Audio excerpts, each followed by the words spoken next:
नमस्कार दोस्तों, आप सभी का स्वागत है हमारे YouTube चैनल मान्या लाल किताब रेमेडीज में। आज मैं आपके साथ बात करने जा रहा हूं सूर्य देव की राशि सिंह राशि के बारे में।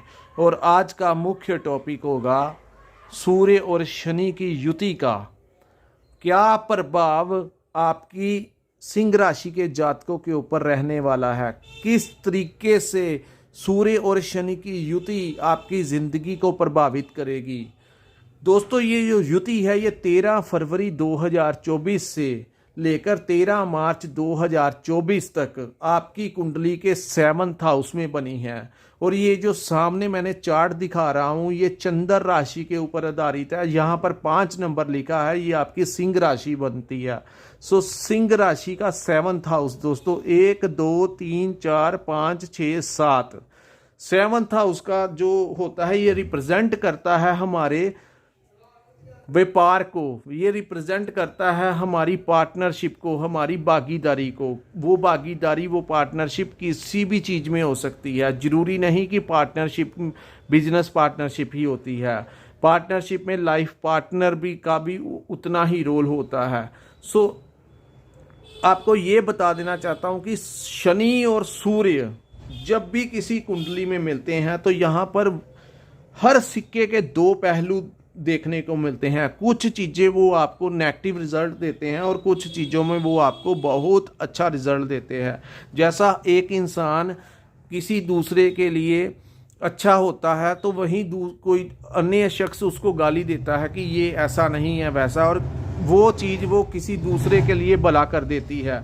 सो ऐसी ही स्थितियां ये युति भी बनाती है, जिसको शनि और सूर्य की युति कहा जाता है। और दुनिया में जितने बड़े रिसर्चर हुए हैं, जितने बड़े टेक्निकल लाइन में जिन्होंने बहुत बड़ी कोई इन्वेंशन की है, कोई खोज की है, तो साधारणता देखने में आया है कि उनकी कुंडली में शनि और सूर्य की युति बनी होती है।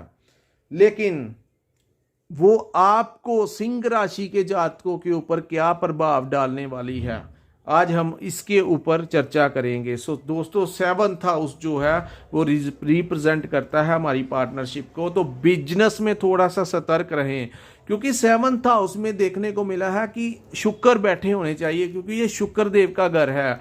सो 7th हाउस में शुक्र का बैठना, देवगुरु बृहस्पति का बैठना, चंद्रमा का बैठना, बुध का बैठना अति शुभ माना जाता है। ये सारे शांत स्वभाव के ग्रह हैं। लेकिन यहाँ पर जब कोई क्रूर ग्रह बैठ जाते हैं तो वो वहाँ पर डिस्टरबेंस क्रिएट कर देते हैं। सो इसलिए यहाँ पर ये दोनों ग्रह जो हैं, शनि देव को भी कहीं ना कहीं क्रूरता का ग्रह कहा जाता है, चाहे वो न्यायप्रिय ग्रह हैं। लेकिन वहीं सूर्य देव भी जो हैं उनका भी प्रभाव बहुत ज़्यादा तेज होता है। सो वो अग्नि तत्व के ग्रह हैं। सो मैंने कहा कि यहाँ पर सौम्य ग्रह बैठने चाहिए जो आपकी ज़िंदगी को बड़े ही अच्छा कर देंगे। और वहीं अग्नि तत्व के ग्रहों का प्रभाव तो आपको समझ लग गया होगा कि कैसी स्थितियाँ रहने वाली हैं और किन चीज़ों से आपने बचना है। उन चीज़ों के बारे में मैं ये वीडियो लेके आया हूँ। सो अकेली बात आपको मैं पॉइंट टू पॉइंट समझाऊंगा, ताकि आपको बड़ी बारीकी से आपकी ये जो 1 महीना है वो कैसे निकालना है, किन चीज़ों को लेकर आपके साथ कैसा हो सकता है। सो उन चीज़ों के ऊपर ये वीडियो बनाई है। सबसे दोस्तों, जब कोई शनि ग्रह 11 फरवरी को आपके इस भाव में अस्त हो चुके हैं। दोस्तों, शनि देव जब भी किसी भाव में बैठते हैं तो 2.5 वर्ष के लिए बैठते हैं। वो कभी अस्त हो जाते हैं, कभी मार्गी हो जाते हैं, तो कभी वो वक्री अवस्था में आ जाते हैं। वही हम बात करते हैं सूर्य देव की, तो सूर्य देव हर माह अपना भाव बदल कर दूसरे भाव में चले जाते हैं। सो ऐसे ही सूर्य देव ने 13 फरवरी को मकर राशि छोड़कर अपनी अगली राशि कुंभ राशि में जैसे ही प्रवेश किया तो वहां पर शनि बैठे हुए थे, लेकिन आते ही उन्होंने शनि को अस्त कर दिया। सो शनि देव का अस्त हो जाना, कहीं ना कहीं उन्होंने अपनी दृष्टियों को सीमित कर लिया। जो दृष्टियां उनकी अलग अलग भावों पर पढ़कर आपको अलग अलग तरीकों से आपके साथ कर रही थी, पॉजिटिव और नेगेटिव, तो उन चीज़ों को उन्होंने थोड़ी देर के लिए सीमित कर लिया और सारा कंट्रोल ले लिया सूर्य देव ने।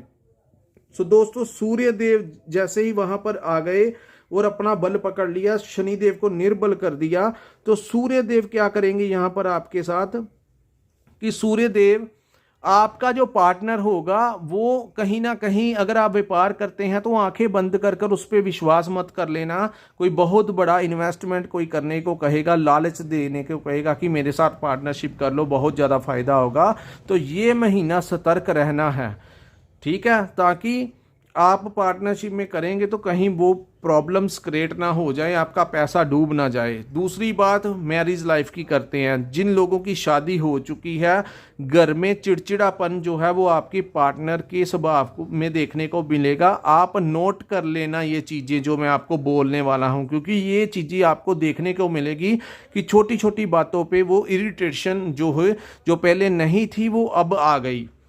तो फिर आपको समझ लगेगा कि ये प्रेडिक्शन जो की है वो कितना मेल खाती है आपकी लाइफ के ऊपर। सिंह राशि के जातकों के जो पार्टनर है वो इरिटेशन नेचर का हो जाएगा।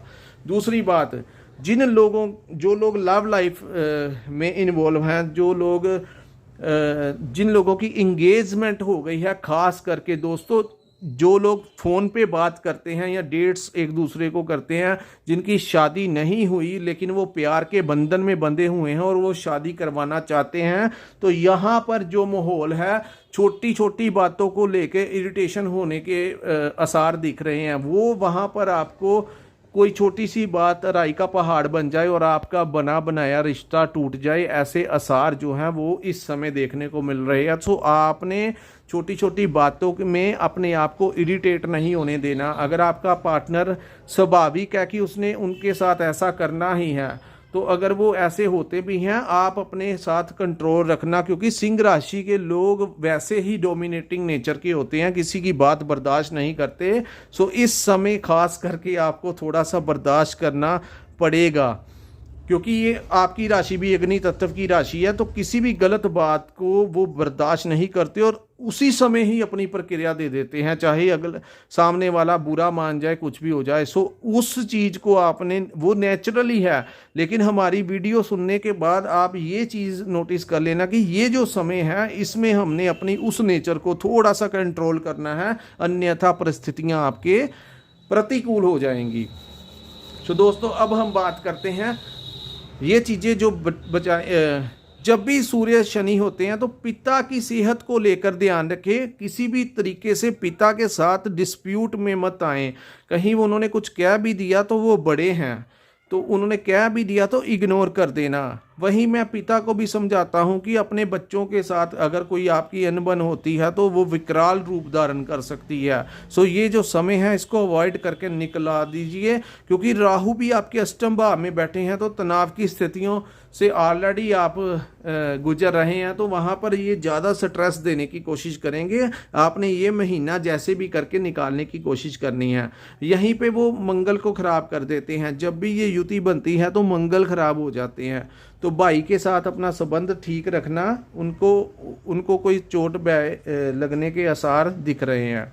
आपके भाई के साथ संबंध भी खराब होने के वो दर्शा रहे हैं। सो दोस्तों अपनी बुद्धि को विवेक रखना, क्योंकि वो सबसे बड़ा जो प्रॉब्लम है, जब इंसान की बुद्धि अच्छी रहती है तो वो डिसीजन ले पाता है। अगर कहीं ना कहीं क्योंकि ये तनाव का माहौल बढ़ाने की कोशिश करेंगे। वहीं जो लोग टेक्निकल लाइन में जुड़े हुए हैं, जो लोग किसी इंजीनियरिंग लाइन में जुड़े हुए हैं, वो लोग इस समय कुछ ऐसा कर सकते हैं। हो सकता है कि कुछ उनसे ऐसी आविष्कारी हो जाए, कुछ ऐसी इन्वेंशन हो जाए कि वो अपना ही कोई इतिहास रच दें। तो ये युति ऐसा भी कार्य कर सकती हैं। सो आपने पूरा फोकस जो है, एनर्जी जो है, जो नेगेटिव वे में आपको लेके जा रही है, आपने नेगेटिव नहीं होना। सारी ऊर्जा जो है अपने दिमाग को शार्प वे, क्योंकि ये बहुत तीक्ष्ण बुद्धि भी कई बार दे देते हैं। अगर आपकी कुंडली में शनि और सूर्य की स्थितियाँ अच्छी हैं तो कहीं ना कहीं ये जो मैंने चीज़ें बोली हैं वो आपको कोई बहुत बड़ी रिसर्च फील्ड में आगे लेके जा सकते हैं। सो दोस्तों ये चीज़ें आपके साथ घटित होने के पूरे चांसेस हैं। अवॉइड क्या करना है, पर्सनल लाइफ और प्रोफेशनल लाइफ में एक डिस्टेंस बना कर रखना है। जैसे ही आपने इन दोनों चीज़ों को मिक्सअप कर दिया, आपके साथ प्रॉब्लम्स क्रिएट होनी शुरू हो जाएंगी। सो बाहर की चीज़ों को बाहर छोड़ आइए, घर की चीज़ों को घर में रखिए और कहीं छोटी छोटी चीज़ों को राई का पहाड़ मत बनने दीजिए। सो ये था हमारा एनालिसिस सिंह राशि के जातकों के लिए कैसा रहने वाला है सूर्य शनि की युति का प्रभाव, जो कि 13 फरवरी से लेकर 13 मार्च 2024 तक रहेगा।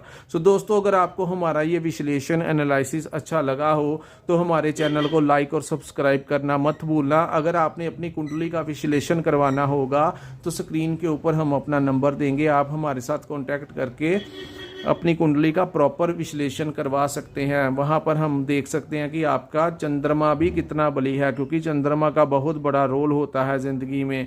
चंद्रमा उच्च का हो जाए तो काफ़ी सारे दोष काट जाता है, लेकिन अगर चंद्रमा भी खराब हो तो बहुत भारी पड़ जाता है, ज़िंदगी में संघर्ष बहुत ज़्यादा बढ़ जाता है। सो अगर किसी ने करवाना होगा तो आप हमारे साथ संपर्क कर लेना। ईश्वर द्वारा हमें जो भी ज्ञान हासिल है हम ज़्यादा से ज़्यादा कोशिश करेंगे आपका मार्गदर्शन करने की। सो यहीं पे हम अपनी वीडियो को विराम लगाते हैं दोस्तों। मिलते हैं हम अपनी अगली वीडियो में। नमस्कार, जय माता दी।